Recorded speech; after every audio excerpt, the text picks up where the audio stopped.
Hello, everyone, and welcome back. I just wanted to go over a situation, very unique situation that occurred in a battle I had earlier today, where the optimal play was actually to not attack, just sit there and just do nothing.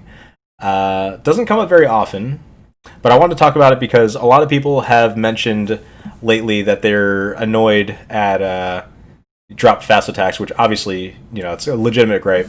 There's definitely a lot of issues with Go Battle League right now in terms of lag and sometimes there's a delay where you can't do a charge fast attack right after using a charge attack or right after your opponent uses a charge attack, and occasionally your opponent your fast moves become desynced. There's definitely a lot of major problems in regards to fast moves, and one thing I've heard people proposing is to just automate fast moves, which at face value seems like a really good idea. Just have the server control the fast moves, have everyone be synced, and then just control when you want to use your charge moves, when you want to switch out, etc. Personally, I don't really like that idea. I think it does take out a certain layer of skill. It could work if there was a toggle to turn off the automated fast moves. Like, I could see people wanting to do that if they're prone to having a laggy connection. Maybe you could have that feature enabled or something. But there are definitely some unique situations where you do not want to use your fast attack. So I want to show you a battle right here that I had earlier today. I'll go start the battle here. I'm going to play this battle in real time. I might pause it every now and then to talk about something, but usually in my videos I speed up the video to play back the battle 2 times speed. But I think it's better to just play this one out the way I actually saw it. So going up against a rank 10 player, Joru Pokes, and we're going to lead Giratina Origin. They lead Swampert, which is a fantastic matchup for us. So what I see people do a lot is they wait until they know the counts for Giratina Origin. So they wait till I count to 7, which is when I get to Shadow Ball, and I don't throw right away because I anticipate a switch. They swap into Snorlax, which is a good thing I didn't throw my Shadow Ball, and I bring in Cresselia. Want to try to win up this secondary matchup because I do not want to end up facing that Snorlax with my Giratina Origin later. So keep that in mind. My Giratina Origin is running only Ghost Charge attacks, and Snorlax double resist Ghost because of his immunity tier resistance. We're not running Dragon Pulse, so our option to do at least neutral damage is out. So I'm going to go with Cresselia. I'm going to try to throw some Moonblast in there.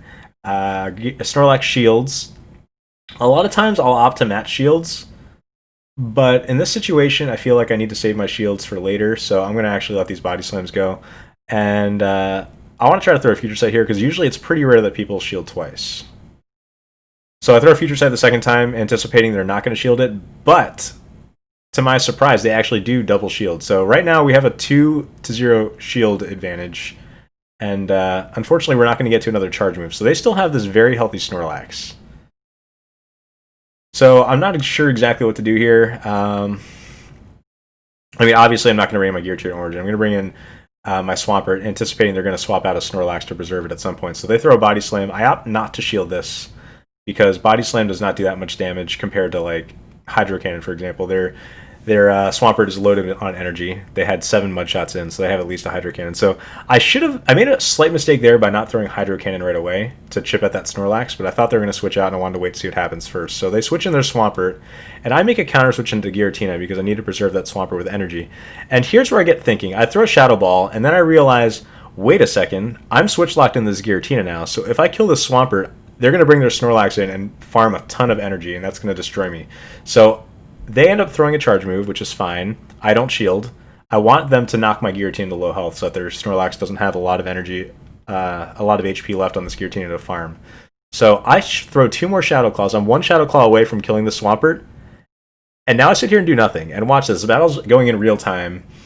We are just sitting here. My opponent knows exactly what the strategy is. They want me to kill their Swampert so they can bring in their Snorlax while I'm switch locked and then farm up a ton of energy. So they're also just sitting there, just waiting for me to attack them. They start trying to bait me by using fast attacks, but I'm just going to sit here and wait for my switch clock to run up. At this point, switch clock is almost up. I feel like I could safely kill their Swampert. So finally, after about nearly 30 seconds, I kill their Swampert, knowing that by the time they bring in their Snorlax, I can swap out. I could even throw a charge move if I need that extra time. So I'm going to go right into Swampert and try to throw a Hydro Cannon. They end up revealing their final Pokemon, which is actually a Registeel, which is why they were trying to avoid the Swampert matchup so bad and why they're trying to get my Giratina locked in with that Snorlax. But luckily, we have this Registeel in the back. We're able to Earthquake it after Hydro Cannoning it, which is fine. This will bring them low enough for us to farm down. and we are going to have to shield up a fast attack or a charge attack from this Registeel. But just think about that strategy for a second here. My opponent wanted me to kill their Swampert, and if we were just blindly just attacking, we would have killed their Swampert, and then they would have had a good amount of time to just sit there and farm up our Giratina, where we were able to do basically no damage to their Snorlax. So hypothetically, if we had done that, they wouldn't have to throw any charge attacks against our Giratina. They could farm us all the way down. The Shadow Balls would hurt them a little bit, but not significantly, and they would end up coming out of that matchup with like 100 energy, able to throw 2 Body Slams immediately and then throw a 3rd Body Slam very quickly after that. So I would have definitely lost this matchup if we hadn't played it that way. So that's just one of several examples where you might get into a situation where you don't want to use a fast attack, where you want to avoid doing anything there. And that was actually very heads up play by my opponent by reading the situation well and opting not to attack. They could have also thrown an Earthquake to knock me down, but I think they wanted to keep me as high health as possible so that Snorlax had a lot more HP to farm my Giratina down. So I think they wanted to avoid that. Plus, if they throw a charge attack, it's going to make the switch. It's going to take like 10 seconds off the timer, so that'll also allow me to switch out sooner.